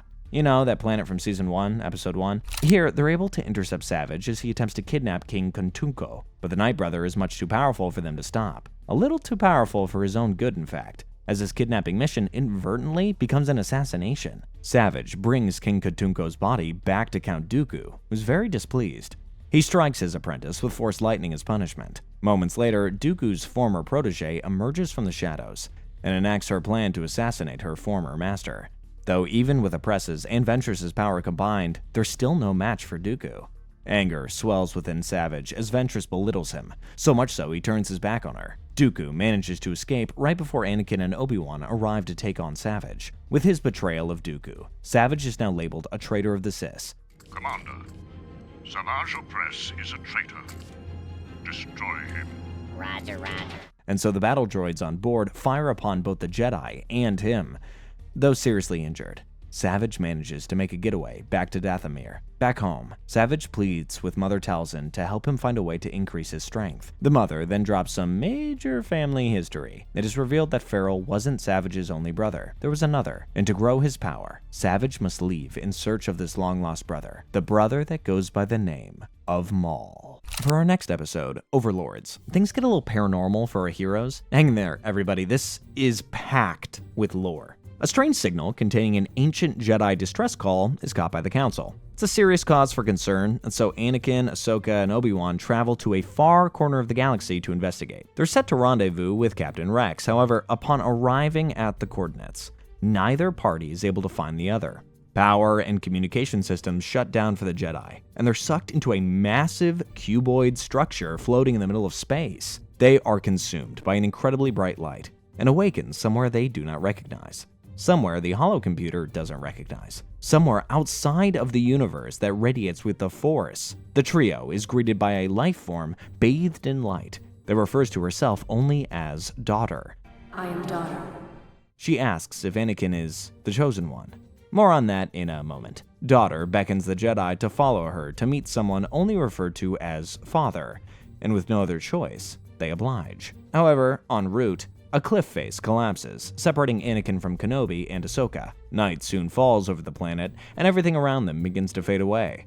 Obi-Wan and Ahsoka are confronted by a tall male figure shrouded in darkness. Sun poses the question again. Is Anakin the Chosen One? Kenobi finds this question disturbing and evades a response as rain begins to fall. Okay, so are we going to talk about that? What is the Chosen One? Well, it's a long and rich story, one that George Lucas told over the course of the entire Star Wars movie franchise. The short of it goes that the Force requires balance. Not just light, not just dark, but a good balance between the two. In Star Wars Episode 1, The Phantom Menace, Jedi Master Qui-Gon Jinn discovered a Force-sensitive youngling on Tatooine, Anakin. Only young Anakin wasn't just Force-sensitive. Qui-Gon saw potential in this youngling he had never seen in any other before. He believed Anakin to be the Chosen One, or the one to fulfill the prophecy that will bring the Force into balance. Upon Qui-Gon's death in that movie, the training of Anakin fell to Obi-Wan. Promise me you will train the boy. Yes, Master. He fell in love with Padme. He avenged his mother's murder. The Clone Wars started, and boom, we're caught up. Now at this point in the timeline, Anakin is still struggling with many of his darker attributes. The attributes that make him an unconventional Jedi. Things like attachment, impulsiveness, and impatience. These are the representations of the dark side that dwell within Anakin. And his struggle to overcome these things is a major plot point in both the movies and the show. Whether or not Anakin will completely shut out the dark side as the Chosen One to bring balance to the Force remains to be seen at this point in the story. Again, this is a story that took place over 6 movies. Star Wars The Clone Wars is just a blip in time for the overall Star Wars plot. Alright, back to the episode. Anakin uncovers a massive monastery housing the one known as Father. While hiding out from the rain, all 3 of our heroes are met with visions created by Sun. Obi-Wan is met with the ghost of Qui-Gon, who details many of the things we just discussed about Anakin's training.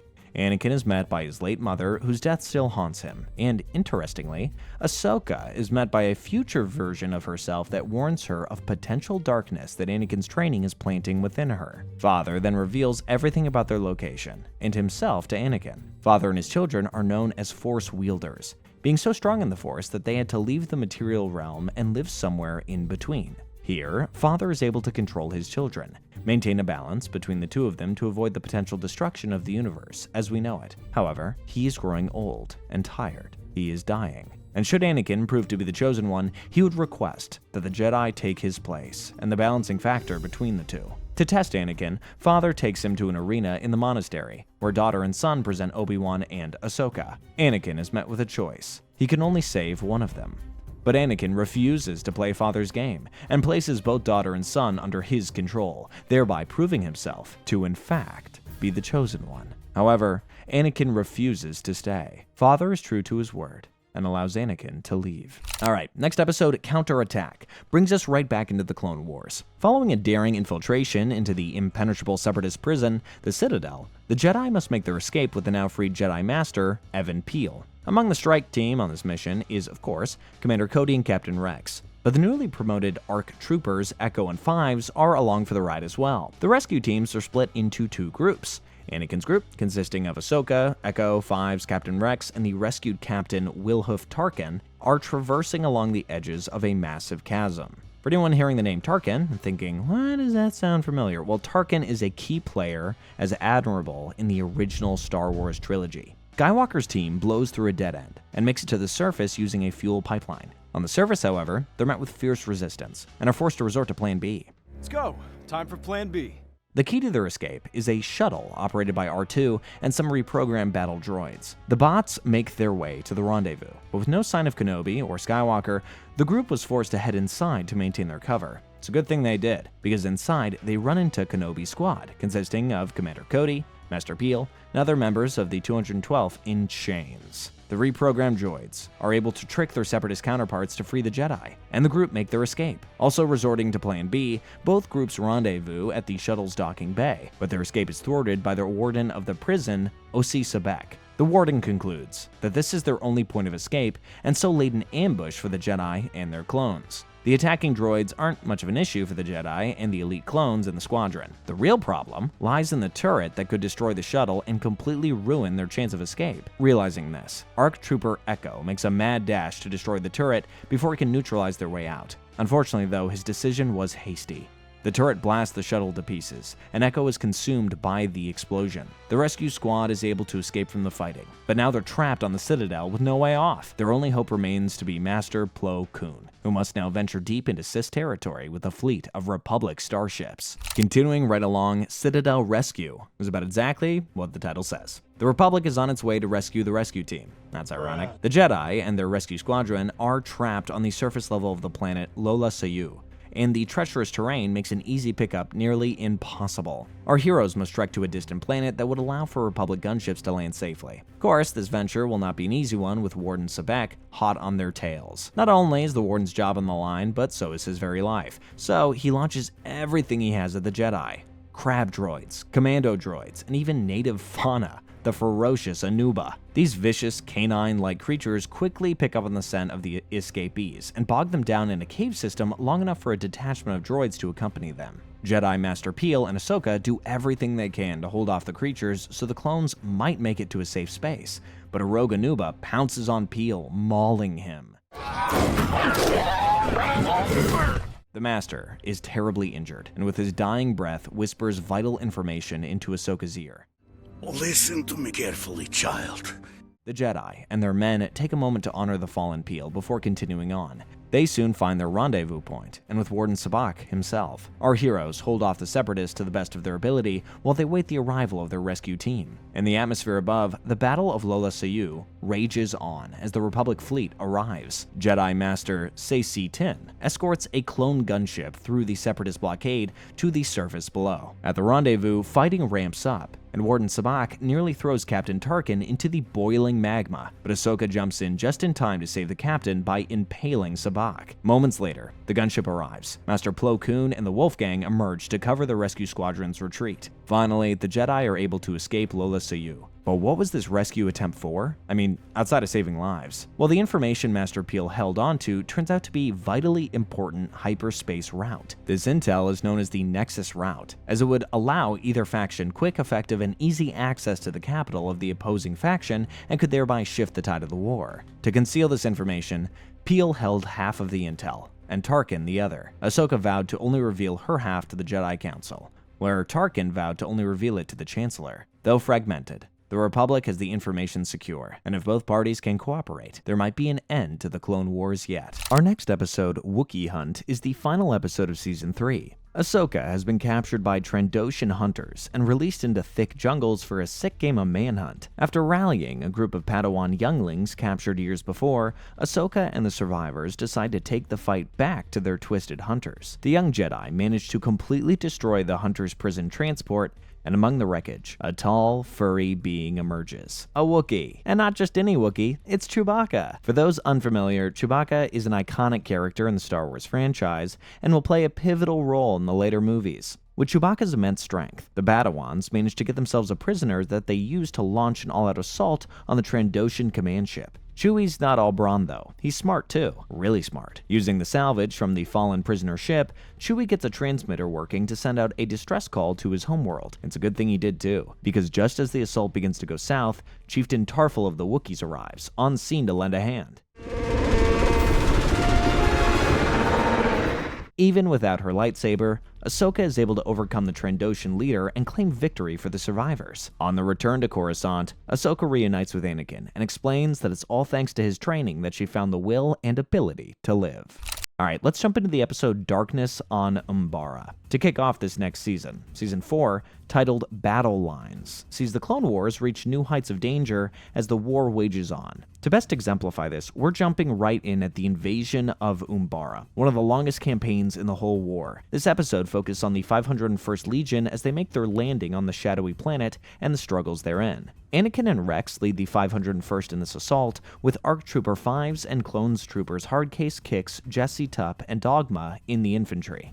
Landing proves difficult, but the clones touch down with ATRTs and engage the local separatists' aligned Umbaran militia.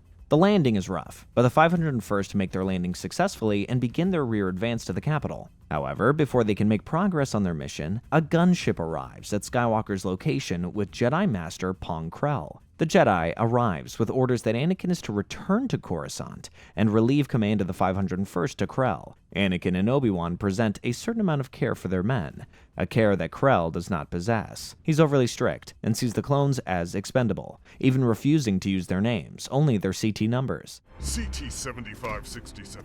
With a new leader, things are tense for the 501st, but they'll have to get used to it, because Krell is going to be leading them throughout this whole invasion. The next episode, Plan of Descent, sees the clones continue on towards their attack on the capital. Despite the failures in the past and the countless lives lost, General Krell is still insistent on a full forward attack on the heavily fortified capital. A number of our named clones in the 501st have grown tired of General Krell's blatant disregard for their lives, most notably ARC Trooper 5s. 5s, while loyal to the very end, also acknowledges the inhumane nature of General Krell's tactics, and refuses to follow orders that will do nothing but get people killed. 5s expresses that he will not just be another number. Sounds similar to someone we met a few seasons ago.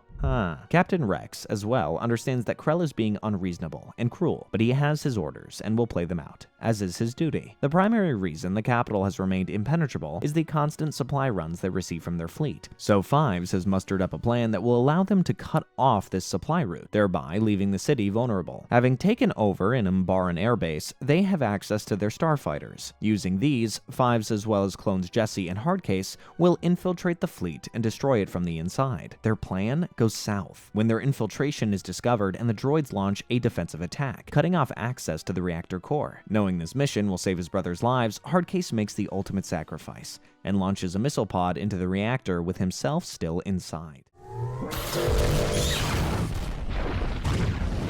5s and Jesse return to the base with heavy hearts, but a mission complete. In the next episode, Carnage of Krell, the Jedi Master is not happy one bit. For directly disobeying him, Krell orders the execution of 5s and Jesse. Spearheading this firing squad is clone Dogma, who actually sees eye to eye and is blindly loyal to Krell. His brothers, however, refuse to carry on with the execution, knowing that 5s and Jesse are heroes to the 501st and to the Republic. Before Krell can reprimand Captain Rex for his disobedience, new intel comes through that the droids are attacking the airbase disguised as clones. The entirety of the 501st leaves to meet the enemy on the battlefield, but as it turns out, they aren't droids at all. It's the 212th Attack Battalion. Leading the 212th is platoon leader Waxer, and with his dying breath, he reveals that General Krell gave the 212th the exact same falsified information. It was General Krell. Countless lives were lost on both sides before the realization set in, and so, Captain Rex takes it upon himself to get justice. Krell does not go quietly into his arrest and makes a break into the Umbaran wilderness. Quick-thinking Tup is able to lure the Jedi into the native Vixis, a tentacled creature with razor-sharp teeth. The creature is able to disorient Krell enough that Tup can stun him and the clones can take him in. While in the brig, Krell reveals he has turned his back on the Jedi Order because he foresees the fall of the Republic. Everything was done to save his skin and hopefully attract the attention of Dooku. Dogma overcomes his blind loyalty and shoots Krell, Eventually, you'll have to do the right thing. leaving no chance that he might bring intel to the Separatists. The 501st leaves for the capital, and with the invasion of Umbara completed, I'm sure they'd love to forget this whole ordeal. Our next episode, Deception, takes us away from the battlefield and into the Coruscant underground. The Jedi Council has uncovered a plot from the Separatists to kidnap the Chancellor. They need more information though, so to get inside, they have Obi-Wan stage his own death and go undercover.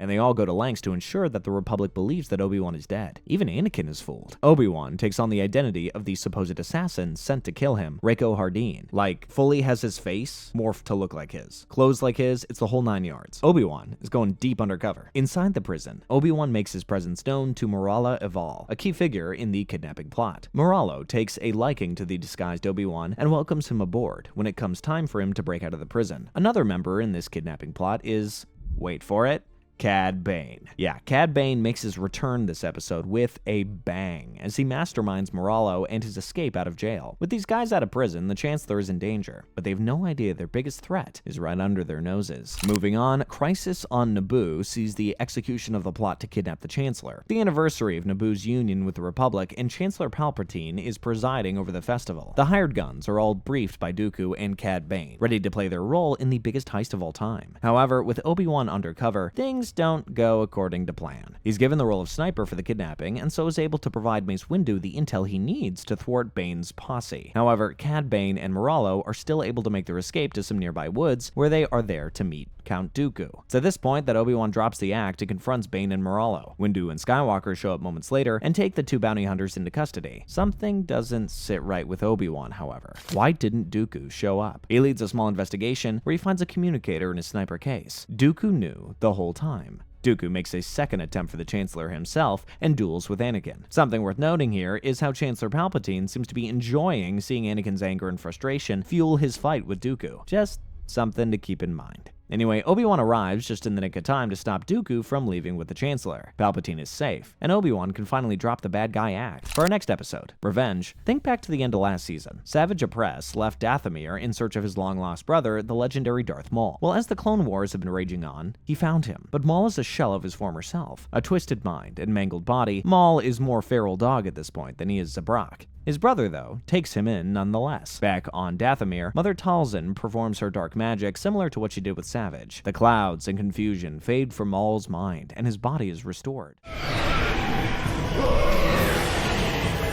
Maul is back, and better with one thing on his mind: revenge. On Felucia, Maul and Savage make their presence known in the most cruel way possible, by killing innocents. Obi-Wan travels to put down this ghost of his past once and for all, but with Savage there as well, the fight proves near impossible for the Jedi Master. Asajj Ventress seeks her revenge against Savage for his betrayal last season, and so Obi-Wan and Ventress find themselves forming an unlikely alliance with one another, as they both attempt to defeat Maul and Savage. Yet even still, the Zabrak brothers' rage and thirst for vengeance makes them so powerful that even a Jedi Master and former Sith apprentice stand no chance. Asajj and Obi-Wan make a narrow escape for their lives off the ship, just barely. Maul's return to the fray adds fuel to the dark side of the Force, and adds yet another problem to the plate of the Republic. Alright, jumping forward quite a bit here to the episode Eminence in Season 5. Let's see how Maul's quest for vengeance pans out. Before that though, let's discuss another neutral faction in the galaxy, the Death Watch. The Death Watch is a splinter faction from the planet Mandalore, home of the Mandalorians. This society boasted a warrior spirit unlike any other. War and battle to them is an old tradition, something to honor, or rather it was. In recent years, the Duchess Satine has completely shifted the cultural focus from war and battle to pacifism and peace. The Death Watch, led by one Pre Vizsla, wholeheartedly disagrees with this, and so has been waging a number of campaigns against the Duchess to retake Mandalore. Campaigns that have almost always ended in failure thanks to the intervention of Obi-Wan Kenobi. So it may come as a small blessing to the Death Watch that they discovered someone else who has a vendetta against Kenobi, Maul. Pre Vizsla employs the company of Maul and Savage as allies to retake Mandalore from Satine and to end Obi-Wan. But first, they're going to need an army. First, they travel to Mustafar and recruit the army of the criminal syndicate, the Black Sun. The Pike Syndicate join what is now known as the Shadow Collective, and the growing army leave for Nal Hutta. A display of power from the Shadow Collective leaves Jabba the Hutt no choice but to agree to Maul's terms and pledge his loyalty. With an army amassed, the Shadow Collective is ready to take Mandalore. However, Maul's ambition to run a galactic underworld while on the throne of Mandalore sparks tension within the faction. In this episode, Shades of Reason, the Shadow Collective launches their assault on Mandalore. Although instead of a full frontal march on the capital, Maul and Death Watch vie for a more political approach. With an army of criminals and crime lords, the Collective's plan is to capture key shipping ports and banks, making it look like the crime lords are waging war. Then Death Watch will step in to fight off the intruders, thereby making them lauded as heroes and making Duchess Satine look weak. Ideally, the people will welcome the rule of Vizsla, as he is the quote-unquote hero that saved Mandalore from the criminal underworld. The deception works flawlessly, as the Death Watch roam around arresting the various soldiers of the Shadow Collective. Pre Vizsla is idolized among the people of Mandalore, and the Duchess Satine is deposed from power. With Vizsla's vision realized, he reveals he has no intention of expanding a criminal empire as Maul, so he betrays him. Though Maul takes the betrayal with dignity, he immediately concocts a new plan to install a new leader instead of Vizsla, one that will act on his behalf. This job falls to the corrupt former Prime Minister Almec. Now, to depose Vizsla, Maul enacts an ancient tradition of the Mandalorians, trial by combat. Those in possession of the Darksaber are honor-bound to always defend their position as leader by combat whether they are challenged. Maul takes advantage of this, and though Vizsla proves a worthy adversary, Maul is able to dispatch him.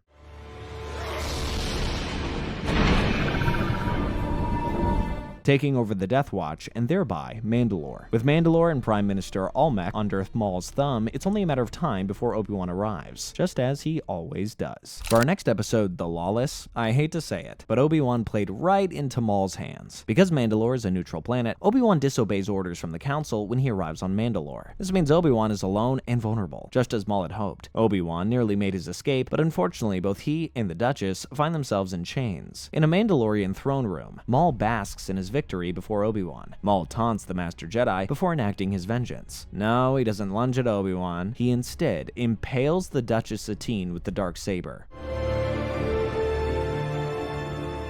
A splinter faction of the Death Watch, led by Bo-Katan, frees Obi-Wan of his shackles and makes their great escape. Battle wages on in the airs of Mandalore as both factions of Death Watch fight one another for their opposing loyalties. Obi-Wan makes his escape from Mandalore with Bo-Katan's help, but while all this is happening, a new force arrives in the throne room. A dark, sinister force. Maul's former master, Darth Sidious. There's one major rule when it comes to the Sith. There can only be two. With Count Dooku at the side of Sidious, Maul and Savage endeavors are a fracturing of this rule. So Darth Sidious attacks the two Zabrak Sith. Though they are powerful, none can withstand the power of Darth Sidious. Savage Opress is impaled.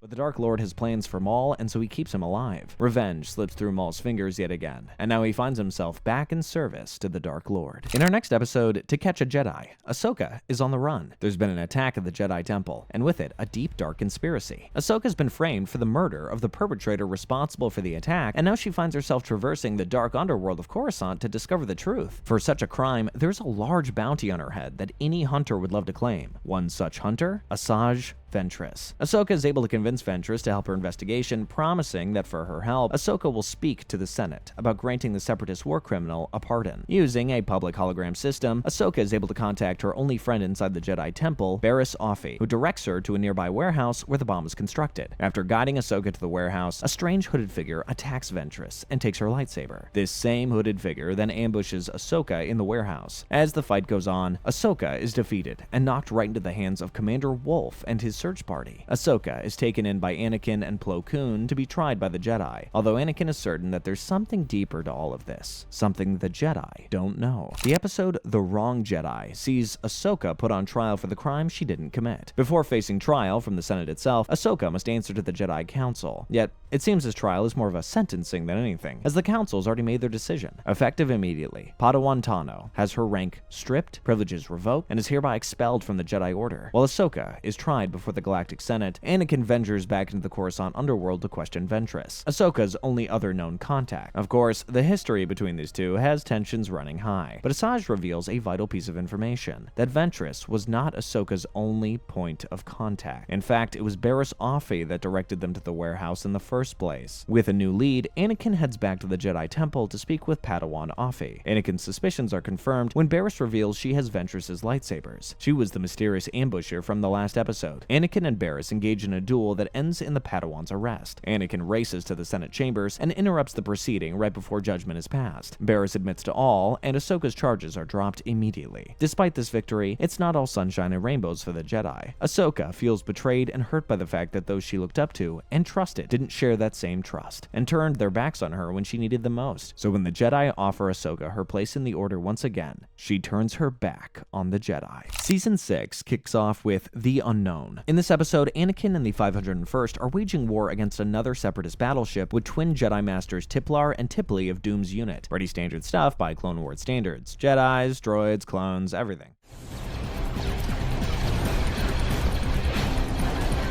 However, things make an unexpected turn when Clone Tup feels a little unwell. So unwell, he feels compelled to murder a Jedi. Yep, in this episode, Clone Tup executes a Jedi, Master Tiplar to be more specific.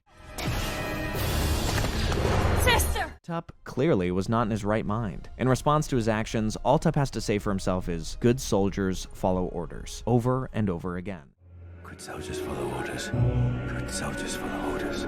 Good soldiers follow orders. As though he's in a trance, but who gave the order? Well, nobody did. And that's the mystery behind this whole ordeal. A medical scan of Tup shows no physical issues, so this has to be some sort of mental break. The only issue with that idea is that the clones are bred to be soldiers, and with that comes the mental resilience to endure the hardships of war. The only way to truly find out what happened with Tup is to take him back home. To Kamino. Episode 2 Conspiracy sees Clone Tup and Clone 5s inside of Kamino's medical bay. Master Shaak Ti and the Chief Kaminoan medical officer, Nala Se, are at odds about how to proceed with Tup's mysterious condition. Remember, the Kaminoans view the clones as objects, while Master Ti wishes for them to be treated as people. For Shaak Ti, the best course of action would be a deep brain scan, one that would keep Tup alive. However, Nala Se disagrees, thinking that Tup should be put down so that they may perform an autopsy. Meanwhile, 5s is one room over and is greatly concerned for his best friend's condition. 5s refuses to let Nala Se dispose of Tup like he's nothing, and so he convinces the medical droid, AZI-3, to help him break in to find the answers himself. And so they do. 5s and AZI-3 sneak into the next room over, allowing the droid to discover some sort of tumor in Tup's brain. Now, this isn't just a tumor, this is a conspiracy that runs deep, but we'll get to that in just a minute. AZI-3 is able to remove the tumor that seems to warp Tup's inhibitions and present it to 5s. Nala Se returns to the room and seems to try and cover up 5's discovery. Tup awakens following the surgery and speaks cryptically about the mission. Some sort of mission that haunts him in his dreams, haunts all clones in all of their dreams. Finally, Tup says that it's his time to be free and fades away on the table. As far as the tumor goes, Shaak Ti advises the sample be taken to the Jedi, but this request is blocked by Chancellor Palpatine. The mystery is still wide open though about what happened and what this tumor can do to the clones. In the next episode, Fugitive, 5s is scheduled for a memory wipe following his discoveries. However, 5s once again goes against direct orders and runs off with his new droid buddy, AZI-3. Together, they retrieve the tumor that was pulled from Tup to launch their own investigation about what this truly is. To begin, 5s and AZI make their way to the genome facility to compare the tumor to that of Jango Fett's original DNA. Here, they discovered that this tumor does not stem from Fett's DNA and isn't even completely organic. With these facts in mind, someone placed this device in Tup. But how many other clones were implanted with this halfway organic chip? The two avoid capture from the Kaminoans and Shaak Ti by escaping into a ceiling hatch. Fives finds himself concerned that this implant was placed in him as well, so he has AZI-3 perform the same surgery that he performed on Tup. Lo and behold, Fives as well had the same chip in his brain. With the second chip, AZI-3 is able to surmise that the one inside of Tup's brain malfunctioned, as is evidenced by the shriveled state of Tup's compared to Fives. Still not satisfied, Fives heads to the embryo room to find out if these chips are isolated cases or if they are implanted in more clones. As to his horror, it is discovered that every single clone is implanted with whatever this chip is. Nala Se enters and explains that these devices are inhibitor chips, designed to reduce the aggression of the clones to a safe level. Shaak Ti arrives with the intention of arresting Fives, but when she hears about his discoveries, she instead decides to send him to Coruscant to share his findings with Palpatine. For this next episode, Orders, Fives gets the opportunity to plead his case before the ever so honorable Chancellor Palpatine. Things very quickly turn sour, however, when Fives is accused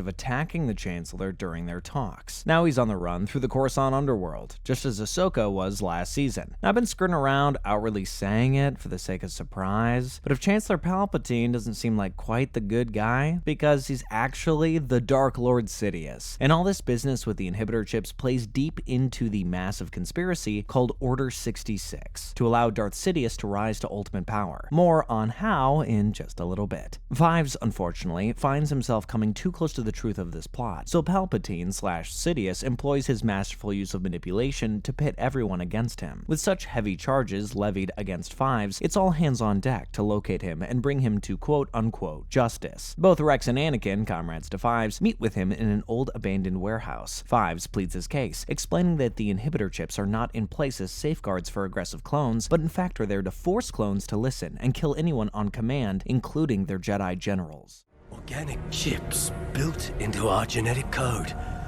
to make us do whatever someone wants. All of this sounds like absolute madness to Anakin and Rex, but before Fives can explain any further, Commander Fox and the Coruscant Guard arrive at their location. Fox orders Fives to stand down, but he reaches for a pistol, forcing Fox to fire. The shot pierces through Fives' heart, and he slumps into Rex's arms.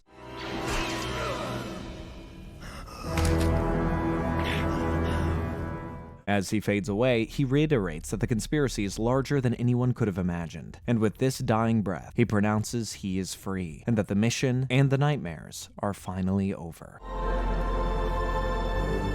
The first episode of the final season, The Bad Batch, sees the Republic taking heavy losses from Separatist counter-strategies. Rex and Cody come to the conclusion that there has to be some sort of software in the droid's possession tailored to counter anything from Captain Rex. To discover the source of this algorithm and perhaps destroy it, they decide to infiltrate a Separatist cyber center. However, they will not be going alone. For this operation, Cody has employed the assistance of Clone Force 99, otherwise known as the Bad Batch.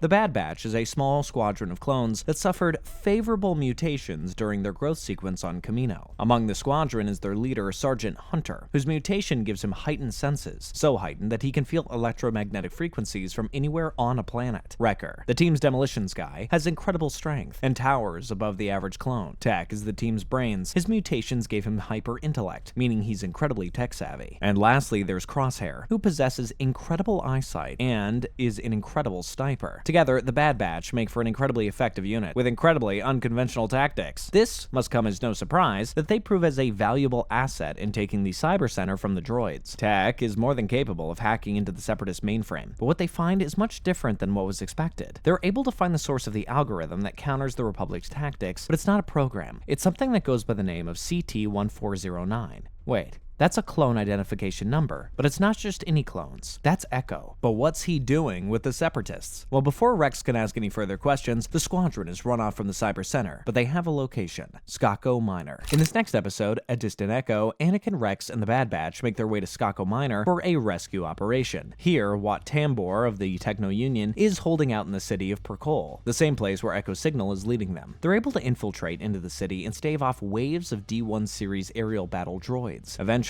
Rex and Tech are able to locate the source of the signal they've been tracking to a single room. Upon entering, they are greeted by a massive room with a stasis chamber. Inside, they find Echo, or rather, a shell of Echo. The trade union seems to have done some intense experimentation on him. Tubes are outfitted that connect to the chamber, wires run from his head, and some of his limbs even have been replaced with prosthetics. The Techno Union has been keeping Echo barely alive so that they might probe his brain for any and all intel that he might provide, specifically strategies and tactics. Though he has no idea where he is or how he got there, Rex consoles his comrade, telling him that he is safe now. Tech and Rex then begin to free the thought-to-be fallen soldier, and now they must escape from Skako Minor. In our next episode, On the Wings of Kiradax, our heroes must make their escape from Perkol. And how do they do that? Well, as the title suggests, on the wings of Kiradax. Tech is able to recreate the distress frequency that the Skako Minor natives used to call the Kiradax while they are balancing precariously above the planet. Everyone takes the leap of faith and lands on the winged beasts, escaping from the clutches of these separatist droids. They arrive at the Polytech village, where their journey on Skako Minor first began. Unfortunately, though, Wat Tambor isn't just going to take Echo's loss rolling over. He sends a platoon of D1 series aerial battle droids, as well as Octopura tri-droids, to attack the village and recover his asset. The clones, as well as the Polytechs, band together to ward off the incoming enemies. Thanks to the special abilities of the Bad Batch, as well as Anakin's masterful use of the Force, the Republic comes out on top by toppling over the Techno Union's massive construct. With the village safe and Echo back on his feet, our heroes board their escape craft and leave Skako Minor with renewed hope for the battles ahead. For this next episode, Old Friends Not Forgotten, the Republic is going to have to cling to that hope I just mentioned because the Separatists are pushing hard in the Outer Rim. Led by General Grievous, the Jedi are spread incredibly thin as they try to defend the regions under Republic control. What they don't know is that these battles will prove to be their last, because over the course of these next few episodes, we will be watching the closing moments of the show and the end of the Clone Wars. So strap in, because this is where everything comes together. This finale actually takes us away from our Jedi heroes. Instead, we will be seeing the end of the war from the former Jedi Ahsoka Tano's perspective. Following her exit from the Jedi Order, Ahsoka found herself embroiled in the ongoing battles on Mandalore. The last time we were here, Kenobi managed his escape, but Maul ultimately remained in power. However, Bo-Katan and the Death Watch secretly continued waging the war from the shadows, eventually aligning themselves with Ahsoka Tano. Now, things have come to a head. Bo-Katan and Ahsoka simply do not have the manpower to lay siege to Mandalore, and so seek the help of Anakin and Obi-Wan. Of course, neither Jedi have the authority to commit troops to a war on a neutral planet. However, Anakin is always there to support his Padawan Ahsoka. So when the 501st and 212th are recalled to Coruscant to stave off an attack, Anakin grants Ahsoka a detachment of the 501st, hereby known as the 332nd Company, to aid her on Mandalore. The 332nd, while under Ahsoka's leadership, is technically commanded by Captain Rex. Ahsoka and the 332nd lead the siege of Mandalore with Bo-Katan, and the attack goes exceptionally well. Bo-Katan is able to defeat the Prime Minister Almec in the throne room. However, Ahsoka's true goal here is to find and take down Maul, the true power, and the one pulling the strings on Mandalore. She tracks him into the sewers in the lower city, but it's a trap. Her small detachment is slaughtered by Maul's troops, and she's left cornered by the former Sith, thus ending part 1 of the end. In this episode, The Phantom Apprentice, the siege of Mandalore reaches its conclusion. Something worth noting here is that in this episode, the Clone Wars and Star Wars Episode 3, The Revenge of the Sith, coincide. Now, off-screen, Anakin and Obi-Wan successfully save Chancellor Palpatine, who was kidnapped by Count Dooku. During this mission, they learned of the mysterious figure known as Darth Sidious. However, they were not able to obtain any further information because Anakin killed Count Dooku before they could probe any further. We, of course, know who Sidious is at this point. However, the Jedi Council has remained blind to the truth this whole time. However, they do learn that whoever Sidious is, he has been playing both sides of the war. Suspicions of Chancellor Palpatine have begun to rise in the Council, and so they've sent Anakin to spy on him, something that Anakin vehemently dislikes considering his close personal relationship with Palpatine. All of this information is relayed to Ahsoka in a call with Obi-Wan. With Dooku dead, the only other individual who knows of Sidious and his plots is Maul, so it is imperative for Ahsoka's mission on Mandalore to succeed. Ahsoka's search for Maul and answers run quite short, as Maul has simply given himself up before the former Jedi. Commander Rex and Bo-Katan are forced to leave Ahsoka to handle the ongoing battle outside. It is at this point that Maul reveals all that he knows. The specifics of Palpatine's plot are still somewhat in the air at this point. Maul has come to the tragic understanding that his place in the whole of Sidious's plan was to simply die way back in Episode 1, The Phantom Menace. But why? For Anakin Skywalker. Anakin is the key. He is the key to everything. The main force behind Sidious's plan. Throughout the entirety of the Clone Wars, Anakin was unknowingly being groomed by Sidious to embrace his dark side characteristics, all so that when the time comes, he may become Sidious's new apprentice, the one that will launch Palpatine to completely rule over the galaxy. With Dooku dead, by Anakin's hand no less, there is room for him. His time has come. Maul knows this too. He's fully aware that Sidious cannot be stopped, not by the Jedi, so he wagers Ahsoka a deal to join him so that they might be the ones to stop the Sith Lord. Ahsoka, however, does not believe him. She still believes in Anakin and ultimately rejects Maul. The two former apprentices then engage in a fiery duel that leads to the support beams of the city's dome. Here, Ahsoka gains the upper hand, launching Maul from the support beams and holding him in the air with the Force. Commander Rex arrives and places Maul in their custody, thereby ending part 2 of the end. For this next episode, Shattered, Ahsoka has Maul captured and the siege of Mandalore is over. Currently, she and the 332nd are on the way back to Coruscant to deliver the former Sith apprentice. Now, I would like for you to think back to the ARC Trooper 5s and the massive conspiracy with the inhibitor chips. At that point, no one in the clone army nor the Jedi Order were able to figure out what Fives was talking about. In this episode, the conspiracy comes to its fruition. Commander Rex is taken to the briefing room where he is called by none other than Darth Sidious. Sidious utters the line that explodes into one of the most tragic events in all of Star Wars. Execute Order 66. Order 66 was a secret clone protocol embedded within the inhibitor chips of every clone in the army. This order branded all Jedi as traitors to the Republic, and therefore subject to execution at the hands of their clones. Across the galaxy, clones from every battalion turn on their generals, eliminating the Jedi Order as a whole, save for a few survivors here and there. Commander Rex finds himself at the mercy of the clone protocol, and turns his back on Ahsoka. However, just before he's compelled to fire at her, he tells her to look for Fives. Ahsoka escapes, and the clones begin their search for their former friend. Maul, as well, finds himself a target for Order 66, but Ahsoka arrives just in time to free him. She does this so that Maul can create a diversion while she figures out what Rex meant about Fives. With the help of her astromech droid, Ahsoka finds the details of the inhibitor chips by sifting through Fives' archives. She then traps and incapacitates Rex and takes him to the medical bay. In the med bay, Ahsoka is able to locate Rex's inhibitor chip and remove it. She asks how widespread this betrayal is, and Rex tells her that it's across the entirety of the Grand Army, ending Part 3 of the end. Our finale. Victory and death caps off Clone Wars, but not with a bang, but instead a sort of mournful silence. Maul, who's still loose on the ship, destroys the entire engine room. Firstly, this pulls the ship out of hyperspace, and secondly, leaves it vulnerable to the gravitational pull of a nearby moon. Rex takes Ahsoka to the hangar bay, pretending to have captured her. He tries his best to reason with his brothers in arms, but now the ARC Commander Jesse believes them both to be traitors to the Republic. Commander Rex, you're in violation of Order 66. I accuse you of treason against the Grand Army of the Republic.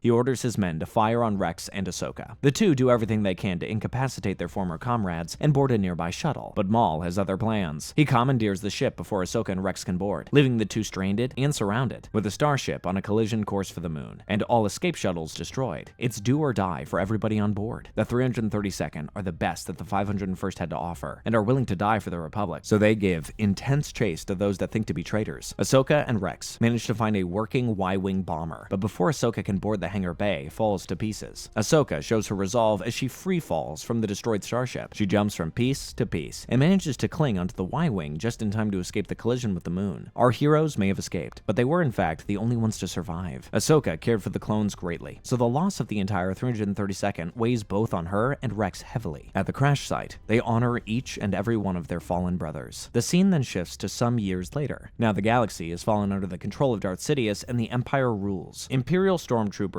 and snowtroopers search the moon. Anakin emerges from the snow, but he's no longer the Jedi we once knew. Overtaken by the dark side, he's now known as Darth Vader. He searches the snow and finds the lightsaber he knows to belong to his former Padawan, and without a word, he takes it. As his reflection exits from a 332nd helmet, we can safely say that the Clone Wars are over. But don't worry, I've heard rumors of a rising rebellion against Darth Sidious and the Empire. There might just be new hope yet, but that's a story for another time. And with that rather somber ending, our coverage of the Clone Wars comes to a close. The Star Wars galaxy still remains wide open though, and there are plenty of other stories to be told. Let us know if there's any that you'd like for me to talk about. I hope you enjoyed this recap and have a great day. See ya!